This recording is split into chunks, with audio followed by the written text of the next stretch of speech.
ડભોઈ તરસાણા માર્ગ પર અધૂરા નાળા બન્યા મરણિયા મોતના કુવા તંત્ર અને કોન્ટ્રાક્ટરની ઘોર બેદરકારીથી વાહન ચાલકોના જીવ અદ્ધર। ડભોઈ તાલુકામાંથી પસાર થતો અને વાઘોડિયાને જોડતો મુખ્ય માર્ગ હાલ વાહન ચાલકો માટે અકસ્માત ઝોન બની ગયો છે। ડભોઈથી તરસાણા વચ્ચે આવેલા વસઈ ખાતે રસ્તા ઉપર નવા નાળા નાના પુલિયા બનાવવાની કામગીરી છેલ્લા 3 મહિનાથી અધૂરી છોડી દેવામાં આવી છે। રસ્તાની એક તરફ નાળાનું કામ કરીને બીજી તરફનું કામ અધવચ્ચે અટકાવી દેવામાં આવતા અહીં દરરોજ ગંભીર અકસ્માતનો ભય તોડાઈ રહ્યો છે। એક તરફ કામ પૂરું, બીજી તરફ ખાડો। રાત્રિના સમયે અકસ્માતની ભારે ભીતિ।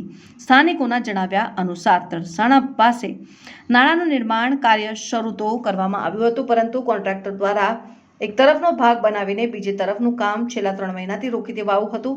રસ્તા ઉપર યોગ્ય ડાયવર્ઝન, રેડિયમ સાઇન બોર્ડ કે ચેતવણી આપતી લાઇટો પણ મૂકવામાં આવી નથી। પરિણામે ખાસ કરીને રાત્રિના સમયે અહીંથી પસાર થતા વાહન ચાલકોને અધૂરું નાળું દેખાતું નથી ને તેઓ સીધા અકસ્માતનો ભોગ બને છે। 1 મહિના પહેલા જ એક યુવાને જીવ ગુમાવ્યો। તંત્રની આ ઘોર નિષ્કાળજી અને બેદરકારીનું પરિણામ 1 મહિના પહેલા જ એક નિર્દોષ યુવાને પોતાનો જીવ આપીને ભોગવવું પડ્યું છે। 1 મહિના અગાઉ અહીં થયેલા ગંભીર અકસ્માતમાં એક યુવાનનું કરુણ મોત નીપજ્યું હતું। આટલી મોટી હોનારત સર્જાયા બાદ પણ માર્ગ અને મકાન વિભાગ કે જવાબદાર અધિકારીઓનું પેટનું પાણી હલતું નથી। વાઘોડિયા જેડીસી, પારુલ હોસ્પિટલ અને ફેક્ટરીના હજારો કામદારો માટે દૈનિક મુસીબત। ડભોઈ વાઘોડિયા માર્ગ એ માત્ર 2 તાલુકાને જોડતો રસ્તો નથી, પરંતુ રોજગાર અને આરોગ્ય માટેની મુખ્ય લાઇફલાઇન છે। હજારો મુસાફરોની અવરજવર આ મુખ્ય માર્ગ પરથી રોજિંદા ધોરણે હજારો નાગરિકો પસાર થાય છે।